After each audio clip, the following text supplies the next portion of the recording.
Si vous nous rejoignez sur Europe 1, soyez les bienvenus. Guy Carlier, Valérie Bègue, Jérôme Béglé et Jérémy Michalak sont là. Et c'est l'heure du camarade du jour. Alors le camarade du jour, c'est une personnalité pour laquelle nous avons eu un coup de cœur. Et les chroniqueurs vont devoir deviner qui est notre camarade. Je ne peux ni vous donner son nom, ni vous donner son prénom, puisque notre camarade est une personnalité publique. Donc, je dis juste bonjour camarade. Bonjour.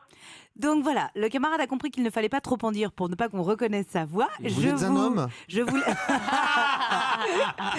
vous laisse donc, cher chroniqueur, avec notre camarade du jour. Allez-y, hein, je vais manger un petit bout. Bonjour, est-ce que vous êtes chanteuse ? Un peu. Un peu chanteuse. Est-ce qu'on vous a vu au cinéma cette année ? Non. Vous avez une autre activité artistique que chanteuse ? Un peu. Non mais c'est pas ni oui ni non le jeu. Hein. Si, parce que si elle parle trop, vous allez la reconnaître. Vous êtes comédienne ? Ça dit oui non. Vous êtes également comédienne ? Non. Auteur ? Non. Humoriste ? La nana qui essaye de pas trop en dire, quoi. Ouais. Humoriste, disait Valérie. Non. Est-ce que vous êtes française ? Oui.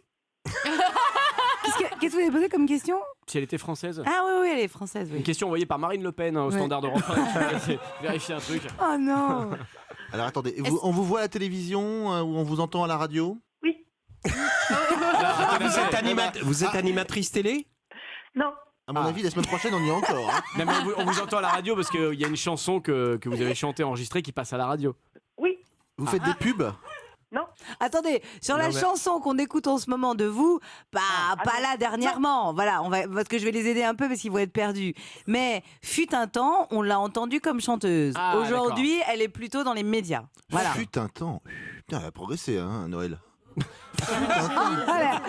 Le Béglé, je vais lui mettre une tarte. Il y a quelques fois, parfois des fois. Et vous imaginez, à l'époque de C'est à vous, c'était il y avait des faux. Alors, pardon. Donc, ça veut dire qu'il y a quelques temps, on vous a beaucoup entendu et vu. Oui.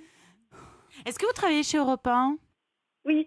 Je crois que je l'ai. Ah oui. Moi, Ah je oui, l'ai. moi aussi je l'ai. Alors allez-y tous les deux. C'est Karen Cheryl ? Karen Cheryl, oui. Eh bien non. Allez. Mais ça aurait pu. Oui, ça aurait pu. Anciennement chanteuse. Maryse. dans les médias. Isabelle Oui, Morizet, donc alias Karen Cheryl, qui effectivement fait une très bonne émission d'interview le week-end, le dimanche. Alors, vous avez été journaliste ou animatrice sur Europe 1 ? Chroniqueuse. Chroniqueuse. Chroniqueuse. Avec ça, je suis bien avancé. De en avoir 350. Je vais tenter quand même un coup de poker. Ouais. Vous êtes Jean-Pierre Elkabbach ?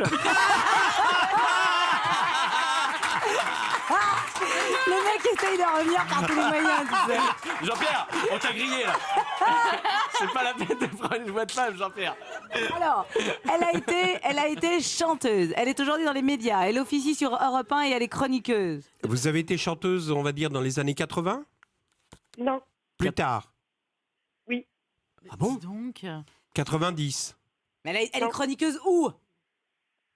Mais c'est Francesca. Pardon. Eh ben voilà. Oh là là. Bravo Valérie Bègue. Francesca.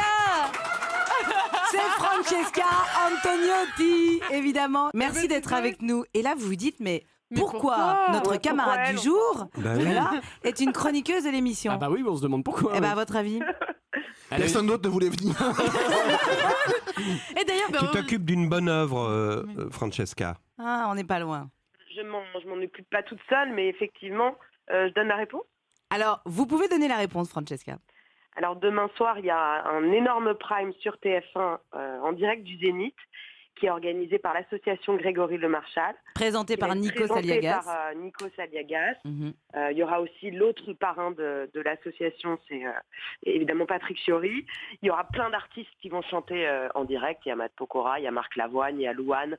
Et nous, ces anciens compères de la Starac. Et en fait, il y aura un appel aux dons toute la soirée pour créer une maison de la mucoviscidose qui sera installée en région parisienne pour que tous les malades de la mucoviscidose qui viennent se faire soigner, qui sont en attente de greffe ou qui vont être greffés, puissent être ensemble et vivre dans cette maison et s'éloigner un peu du milieu hospitalier. Oui, donc parce voilà, que c'est très important. C'est important. Le numéro, c'est le 3980. Et moi, je voudrais juste revenir sur une petite chose, Francesca, vous l'avez dit. C'est vrai que vous avez participé à la Star Academy saison 4. L'hymne, à l'époque, c'était celui-ci.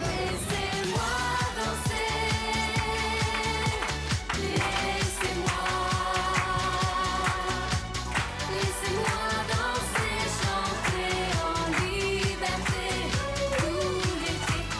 actualités aujourd'hui, surtout Dalida. la semaine prochaine pour la sortie de Dalida. Et effectivement, cette saison 4, eh bien, c'est Grégory Le Marchal qui a été le vainqueur de l'édition. Donc vous l'avez très bien connu, Francesca. Ouais, je pense que tous les gens qui ont regardé l'émission à cette époque-là, et encore plus nous de l'intérieur, on était un peu happés par ce charisme fou qu'il avait, cette voix extraordinaire, et on était tous un peu fans. C'est-à-dire qu'on l'a un peu tous accompagné vers sa victoire, parce que la première fois quand on l'a vu, on s'est dit c'est bon, il va gagner, il est trop formidable. Et c'est marrant, ce qui est extraordinaire, c'est que c'est resté, les gens ne l'ont pas oublié. C'est exactement comme s'il était toujours là. C'est vrai, 10 ans nous, après. Et pour nous, c'est pareil, voilà. Et le fait qu'on se regroupe encore, nous tous, même ces anciens copains de la Starac, on se regroupe comme si on s'était jamais quittés. Et on se dit que quelque part, voilà, ils nous voient et ils doivent être super fiers de nous. Alors, ils ont compris, les gars. Pour info, on vous a mis le lien de l'association sur le site, sur la page de l'émission qui est association-grégorylemarchal.org. C'est ça. Et pour info, 5000 patients environ vivent encore avec la mucoviscidose en France, dont plus de 36% sont des adultes. L'espérance de vie est actuellement de 36 ans pour cette maladie. En tout cas, nous, on était très fiers de vous avoir. Et juste pour le plaisir, Grégory Le Marchal, si vous viviez dans une grotte au fin fond de l'espace de je sais pas d'où, eh ben c'est ça. Écris l'histoire, tout ce que tu voudras entre mes lignes. Ton territoire étendu si loin sur le mien. Rendez-vous donc demain en direct sur TF1 Prime en hommage à Grégory Le Marchal, mais surtout pour lutter contre la mucoviscidose. Un numéro 3980. Ce sera donc demain à 21h et vous en ferez partie, Francesca. Merci d'avoir été avec nous. Merci à vous. Et à bientôt évidemment dans la cour des grands. Francesca Antoniotti qui est aussi l'une de nos chroniqueuses.